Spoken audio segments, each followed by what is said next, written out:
J'ai démarré assez tôt, c'est-à-dire que j'ai suivi une formation en art appliqué.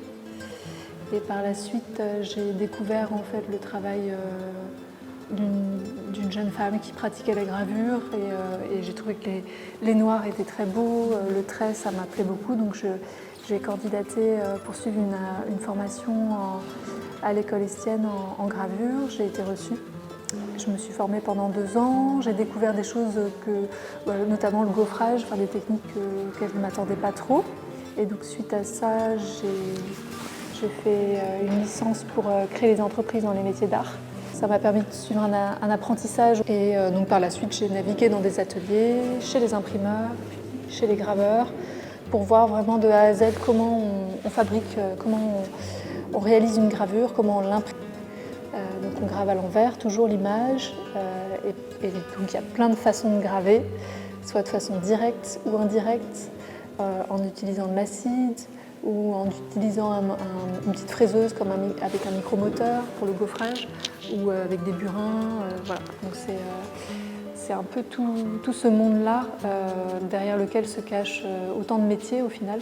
Pour l'exposition à Dinard, plusieurs séries d'estampes dans des techniques différentes, principalement les portulans. C'est un ensemble de cartes marines. Et en fait, j'ai conservé la trame en fait, utilisée pour ces cartes, donc ce qu'on appelle le marteloir. C'est un réseau de lignes géométriques. J'ai gravé 9 plaques en cuivre. Donc là, j'ai utilisé la technique de l'eau forte. C'est peut-être une de celles que j'utilise le plus. Pour résumer, je vais poser du vernis en fait, sur mon cuivre et je vais venir dessiner avec une pointe. Et c'est ensuite, en plongeant le cuivre dans l'acide, que l'acide va venir ronger les parties qui ne sont pas protégées par le vernis. Ça fera des creux, des tailles, et c'est ces tailles qui retiendront l'encre. Après, donc on est sur une technique en taille douce, gravure sur cuivre. De la même façon, les aquatintes avec les végétaux, donc je les ai appelées les baigneuses, c'est des plantes qui sont à moitié dans l'eau et à moitié dans l'air. Des plantes de Bretagne, donc celles qu'on retrouve dans les zones humides qui pourraient paraître être de mauvaises herbes ou des choses moins désirées. En fait, voilà, l'idée c'était de se poser un peu et de les dessiner puis de les graver. Et là, en fond, donc on a les deux techniques. On a de la gravure à l'eau forte, pareil, un vernis, je dessine la plante, l'acide creuse, donc j'ai ma plante, et le fond c'est de l'aquatinte. Et l'aquatinte, c'est une technique de taille douce qui permet en fait d'avoir des aplats pour pouvoir justement imprimer de la couleur ou des nuances de gris en fond. Et là pour les grues, on est sur un travail autour de alors ça se voit pas trop, mais de la calligraphie, du trait du pinceau. Et chaque grue est associée à un signe que j'aimerais graver, donc une lettre. Mais ça se verra plus tard. Enfin, pour l'heure, en tout cas, c'est un envol de grue et il y en a 26, comme les 26 lettres de l'alphabet. Et il pourrait y en avoir encore plus. Et puis la petite dernière d'exposer, c'est la série Fossiles et pas que, parce qu'il y a Fossiles et Coléoptères. Donc la série Fossiles, c'est un travail miniature, on va dire, vraiment à l'échelle du livre. On est sur des toutes petites gravures gravées principalement au burin, qui nous renvoient un peu à des empreintes et à une notion de temps un peu qu'on ne peut pas toucher, enfin l'immémorial en fait, c'est ce qui nous échappe. Et au dos de chaque estampe, il y a une petite phrase comme un haïku, comme s'ils avaient quelque chose à nous dire. Enfin, voilà. Et les coléoptères, c'est récent.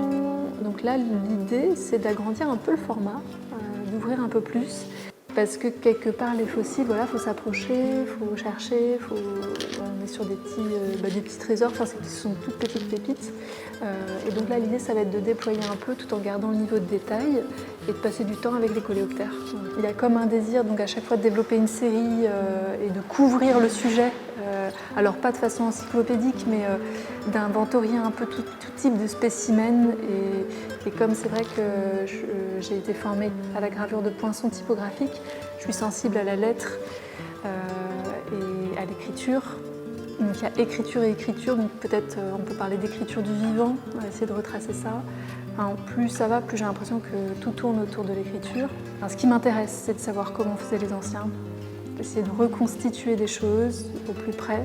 Et ça, c'est très clairement, la gravure de poinçons typographiques a renforcé le goût pour ça. Essayer de se dire, okay, gravons à la façon du XVIe, et donc se poser la question de quel était l'état d'esprit des graveurs, quel était leur souci, voilà.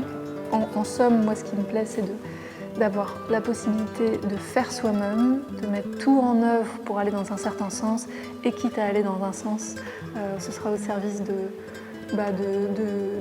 ce que l'on a autour de nous, mais qui est si fragilisé, on le sait, les plantes, la mer, du vivant. J'ai pas envie de parler d'animaux, enfin, c'est vraiment de toute vie, en fait, quelle qu'elle soit, qu'elle respire ou non, enfin, voilà, si ça peut résumer. Donc c'est vaste, en fait.